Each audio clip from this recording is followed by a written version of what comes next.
Well, last week we talked a great deal about how intervention overseas in various countries caused problems. You know, one of the things that has flared up in Iraq, for instance, in this equation, is now we see, they say, Al-Qaeda units going in and taking over key cities in Iraq, such as Fallujah and Ramadi. And you've got to ask the question, how? I mean, all of a sudden these people appear out of nowhere. For instance, here's a shot of the fighters, these rebels in Fallujah in Iraq, taking over the city for a time. And they all have different shoes, different pants, different guns, different scarves. They look kind of ragtag when you look at them. There's no uniformity. But you have to ask yourself, where do these people come from? How are they organized? What is really going on here? And I say that you're never going to find out from the media simply because of this photograph. Now you say, what do you mean? The photographer took this photograph. You'll notice that none of these fighters are looking at a photographer who is obviously right in front of them. They're ignoring him as they march down the street. Now you have to ask a number of questions when you see a photograph like that. Number one, what is this man doing in that city at that moment taken over by these Al-Qaeda rebels? How is he able to get close enough to them? Once he's close enough to them, why isn't the fighter or fighters looking at him?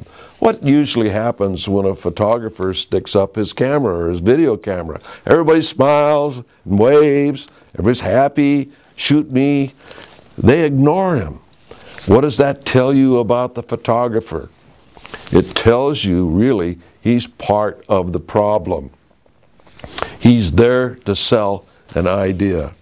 Another one in the New York Times, for instance, and this was back Monday last, Muslim Brotherhood in a fight to survive. And then it goes down, and this is in Egypt, by the way, and it says, and by the way, I referred to it as the Egyptian Brotherhood, and it has been referred to that before in last week's video, but nonetheless, the Muslim Brotherhood. And they get in and interview leaders in the Muslim Brotherhood and regular individuals in the lower level leadership of the Muslim Brotherhood. Now, how do these reporters, and by the way, it doesn't tell you who wrote this article, how do these people find these outlawed leaders and go in and interview and quote them unless they're a part of the problem?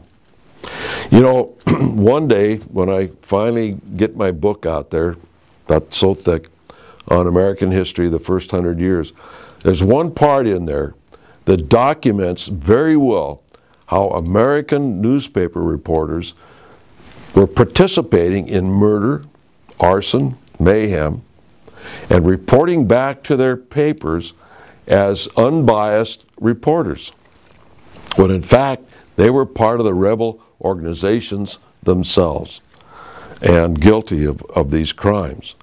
So when you take a look at an article, when you see these photographs, always ask yourself, well, gee, the government can't seem to find these people, but this reporter is able to, and not only report on it, but tell me who this outlaw's name is.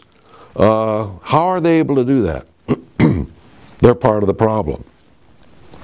Having communists, that kind of individuals as reporters, even in mainstream newspapers from the United States, is not an unusual happening. Last week I told you about communists getting into the foreign service of the United States and causing problems overseas. And since the Pierce administration, it's the same way with reporters. It has been happening in our country for 200 years, where certain newspapers, certain newspaper reporters are part of the problem. They appear to be mainstream, but they are not mainstream. I digress. Here is another one that is very interesting. Once in a while you'll find the New York Times actually says something that you can believe. And I was very interested in this one. because it says, just starting off, in the year he stepped down from Congress, Congressman LaTorrette, a Republican of Ohio, I hope I pronounced that correct, has emerged as one of the top generals in the establishment Republicans' war against the Tea Party. The establishment Republicans' war against the Tea Party. And ladies and gentlemen, that's really what's happening, isn't it? What we are witnessing is that the top Republican leadership is at war with anyone who questions their leadership, questions their policies, when their policies are half socialism instead of 100% socialism. You know, it's sort of like the analogy I use is you're driving a car to a particular location and somebody says, concentrate on getting to the end of your journey. Don't listen to the fact that you're only pumping on 2 or 3 cylinders. Ultimately, you're never going to make it if that's the engine you got in driving the whole machine.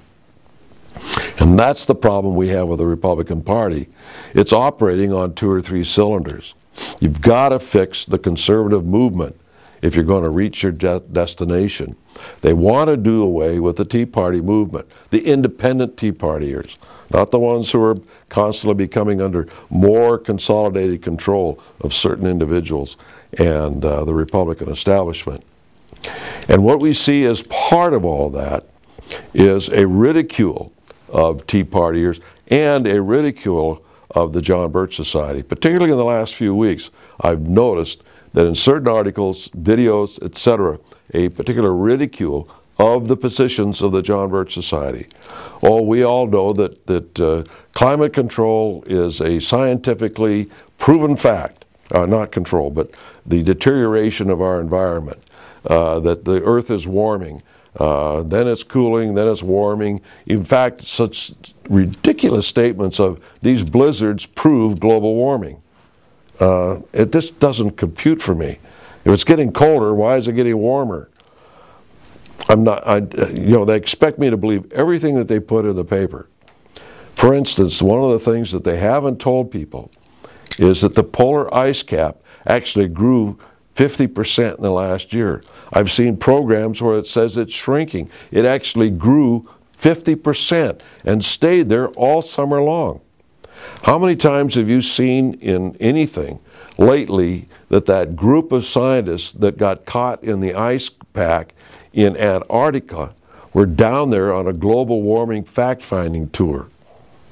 And this is the summer in Antarctica. Keep in mind, when it's winter north, it's summer south, right? And yet they got caught in the ice pack. It grew and froze them in the Antarctic summer. So much for that. But they don't tell you that, do you? Do they? They never, well, I can't say they never. Almost never have you heard or read that these individuals were on a scientific expedition to look into global warming. And they got caught in the cold.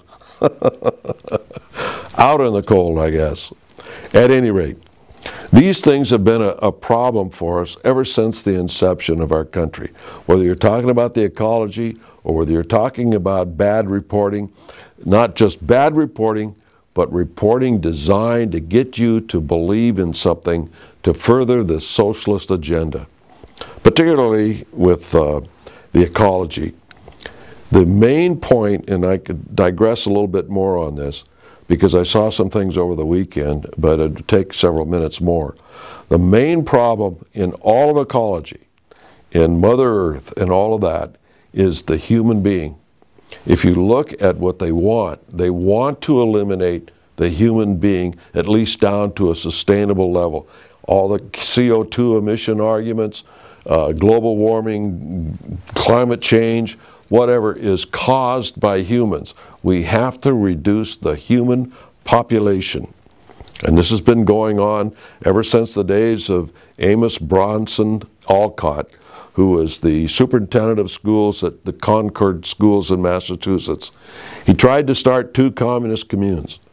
He failed at that, so they figured he could be separate superintendent of the schools.